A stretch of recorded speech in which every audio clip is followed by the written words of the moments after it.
Guest का एक बड़ा पैनल इस समय हमारे साथ मौजूद है। एक बार जरा इंट्रोडक्शन आपका करवा दें। अरविंद सिंह, नेता बीजेपी, हमारे साथ मौजूद हैं। राहुल लाल, राजनीतिक विश्लेषक, हमारे साथ स्टूडियो में, और सौरभ दुबे जी, राजनीतिक विश्लेषक, हमारे साथ स्टूडियो में हैं।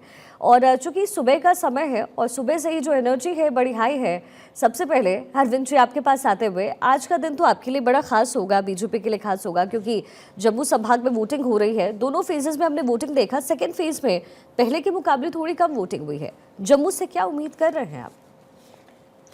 देखिए, निश्चित रूप से आज का जो चुनाव है वो महत्वपूर्ण है, और महत्वपूर्ण इसलिए है कि सर्वाधिक सीटों पे मतदान हो रहा है और 7 जिले, 40 सीट्स और 415 उम्मीदवार इनका फैसला आज मतदाता करने वाले हैं। मैं भारत 24 के माध्यम से जिन क्षेत्रों में चुनाव हो रहे हैं वहाँ के मतदाताओं से अपील करूँगा कि घर से निकले और बड़ी संख्या में वोट दें। लोकतंत्र में वोट एक बहुत बड़ी ताकत है, जो अपने मनपसंद के अनुसार सरकार बनाने की अधिकार जिसमें मिलता है। और मैं यह भी आग्रह करूंगा कि जम्मू और कश्मीर के जनता को, जहां चुनाव हो रहे हैं, भ्रष्टाचार के खिलाफ, परिवारवाद के खिलाफ, आतंकवाद के खिलाफ वोट करना चाहिए और ऐसी सरकार को चुनना चाहिए जिसको विकास प्रिय हो, जो प्रगतिशील मानसिकता की हो और जो आतंकवाद और परिवारवाद का विरोध करे। चलिए, उम्मीद यही है। राहुल जी, अब आपके पास आऊं, लेकिन उससे पहले मेरी सहयोगी प्रिया सिन्हा ग्राउंड जीरो पर बनी हुई है। प्रिया, आपकी वहां पर लोगों से बातचीत हुई है क्या? हालांकि मैंने आपसे कहा कि बहुत सुबह का वक्त है, लेकिन आपने अभी फर्स्ट वोटर को भी हमसे उनकी मुलाकात करवाई, उनकी बातचीत हुई आपसे। क्या लग रहा है वहां पर मुद्दे क्या है इस समय जम्मू संभाग में खास तौर पर?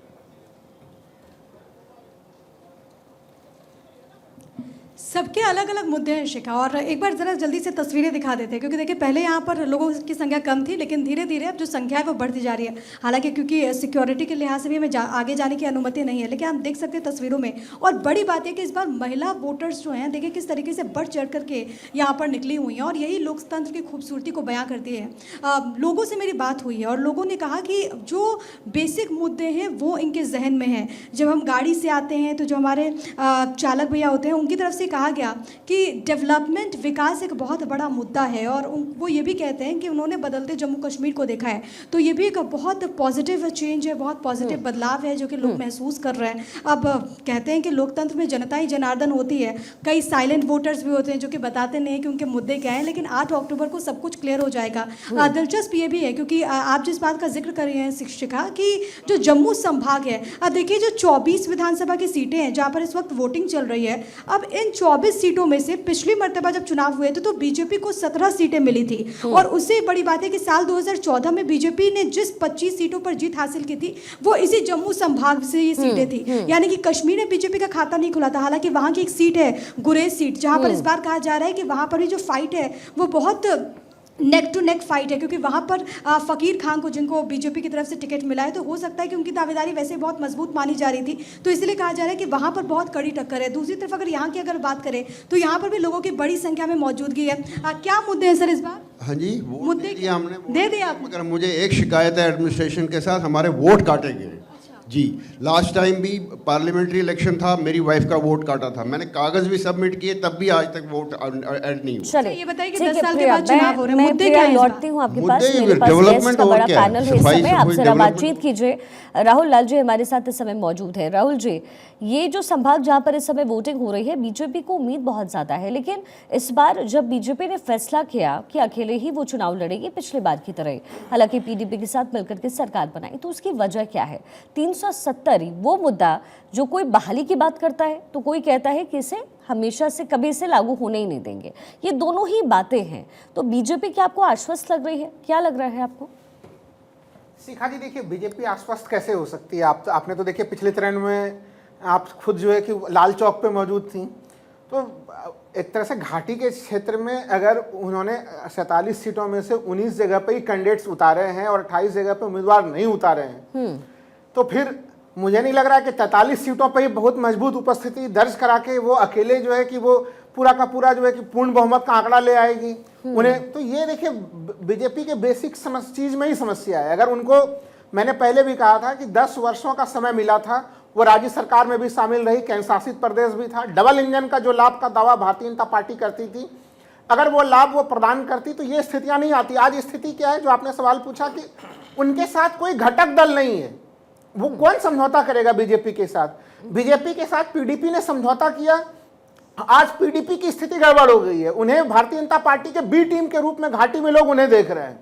तो वो अब उनको वहां से सोचे कि कल पीडीपी की तरफ से लगातार बयान आ रहे थे कि शायद हम भी जो है कि किंग मेकर हो सकते हैं, तो अब कुछ कुछ हल्का फल्का आशा पीडीपी वाले थोड़े बहुत देख रहे हैं। तो पीडीपी, जबकि सोचे कब पीडीपी भारतीय जनता पार्टी के साथ सत्ता में 2014 से 18 तक ही रही थी, 18 से सोचिए 2024 का समय आ चुका है। तो इसके बावजूद भी वहां की जनता ने पीडीपी को भी माफ नहीं किया है। और एक चीज जो चुनाव प्रतिशत को लेके हमें लग रहा है कि प्रथम चरण में चुनाव के प्रतिशत, मतदान प्रतिशत के आंकड़े काफी अच्छे रहे, द्वितीय चरण में कम रहे। हमें लग रहा है कि द्वितीय चरण में अगर श्रीनगर को छोड़ दिया जाए, श्रीनगर में सबसे ज्यादा कम मतदान प्रतिशत रहा। हालांकि वहां के लोगों को निकलना था, वो लोग निकलते तो अच्छा बेहतर आंकड़ा होता। लेकिन आज मैं बिल्कुल कहूंगा कि सभी जो भी वोटर्स हैं वो बिल्कुल बाहर जाएं और प्रथम चरण और द्वितीय चरण के आंकड़ों को बिल्कुल तोड़ दें वो, क्योंकि 10 वर्षों के बाद अगर विधानसभा चुनाव हो रहा है, राजधानी वासियों ने, श्रीनगर वाले लोगों ने जोश खरोश नहीं दिखाया, लेकिन ये चुनाव का ये मौका काफी महत्वपूर्ण मौका होता है, इसे चूकना नहीं चाहिए। बिल्कुल चूकना नहीं चाहिए। सौरभ जी, जो बात राहुल जी कह रहे हैं, क्या लग रहा है अगर ये तीनों ही पार्टी, अगर मेजरली आप ले लीजिए, क्योंकि कांग्रेस और एनसी तो एक साथ है, हंग असेंबली जैसी सिचुएशन बन रही है क्या? देखिए, सबसे पहले तो कश्मीर वासियों से अपील करना चाहते हैं कि कश्मीर की सुरक्षा के लिए, शांति के लिए और कश्मीर के विकास को, जो लगातार चल ही रहा है 2020 के बाद से लगातार हमें देखने को मिला है कि वहाँ पर जो सुरक्षा व्यवस्था है, जो शांति की व्यवस्था है और जो विकास की धारा कश्मीर के अंदर बह रही है 370 हटने के बाद, वो इसी प्रकार से बरकरार रहे। उसके लिए आप अधिक से अधिक मात्रा में निकल करके वोट करें। और कश्मीर की जनता बहुत जागरूक जनता है। कश्मीर की वोटिंग जब भी होती है, आप देखेंगे अभी तीसरे चरण का ये चुनाव है, लगातार 2 चरणों में हमने देखा है कि वो बढ़ चढ़ करके कश्मीर के लोगों ने, वहाँ की जमहूरियत ने कश्मीर के विकास के लिए, शांति सुरक्षा के लिए वोट किया है और आज भी वो उसी मात्रा में बढ़ चढ़ करके करने वाले हैं। अब देखिए, जो वहाँ के गठबंधन की आप बात कर रहे हैं, तो वहाँ पर निश्चित रूप से जो कांग्रेस पार्टी है, जो नेशनल कॉन्फ्रेंस है, उसका जो गठबंधन है, जो उनके मुद्दे हैं वो जनता के बीच में वो उन्होंने रख चुके हैं।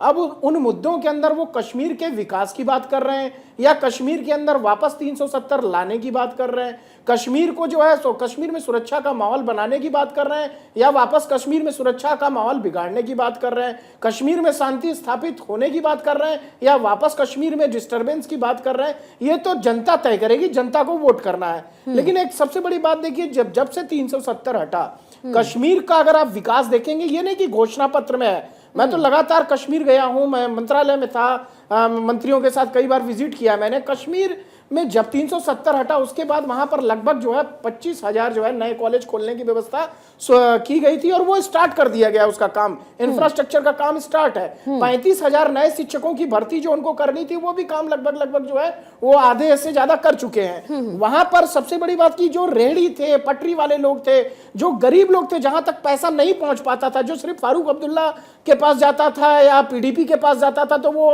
लंदन में घर बना लेना, बाहर घर बना लेना, वो जनता को नहीं देते थे। तो वो कश्मीर की जो रेहड़ी वाले हैं, पटरी वाले हैं, गरीब हैं, शोषित, पीड़ित, वंचित हैं, उनके लिए 500 करोड़ रुपए का आवंटन जो है वो वर्तमान केंद्र की सरकार ने किया।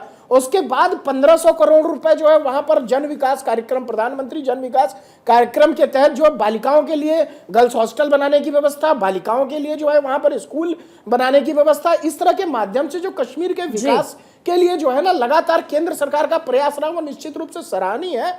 और अब समय आ गया है कि कश्मीर को जो स्थिर एक अस्थायी सरकार जो है वो वहां पर चुन करके आए। ये तो सौरभ जी फैसला जो है, 28 मैंने आंकड़े, उम्मीदवार क्यों नहीं मिले आपको? आप तो आंकड़े रख रहे हैं बड़े, आपके आंकड़े अगर जमीन पे लागू हो जाते तब तो फिर बीजेपी 90 सीटों पर लड़ता। आप कश्मीर गए हूँ, कब गए?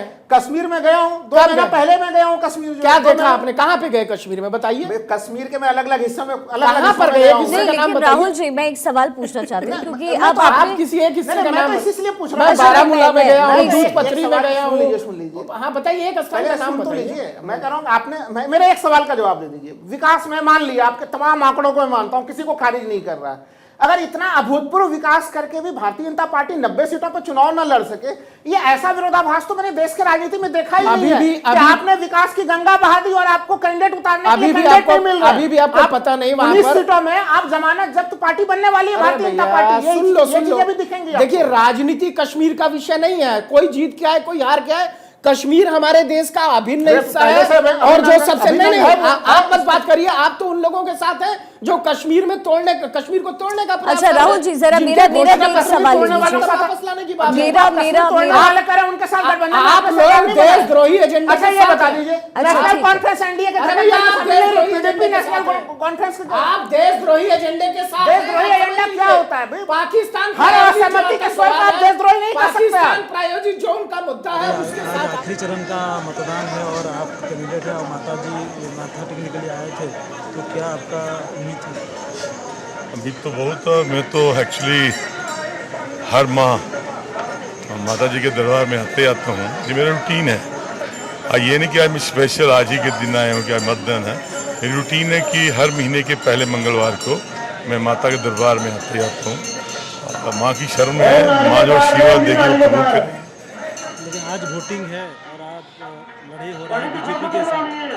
आज वोटिंग है, बीजेपी के साथ लड़ाई हो रहा है आपका। आज लड़ाई है धर्मनिरपेक्ष पार्टी की और सेकुलरिज्म के बीच में, और जीत हमें लगता है कि सेकुलरिज्म की जीत होगी। और पिछले 10 वर्षों से जो जुल्म इन भाजपा के लोगों ने, भाजपा की सरकार ने जो ढाए हुए जम्मू कश्मीर के अंदर, लोग आज वोट डालकर उसका बदला लेंगे। आप एनसी और कांग्रेस सरकार आएगा तो 370 लेके आएंगे, ऐसा आपका?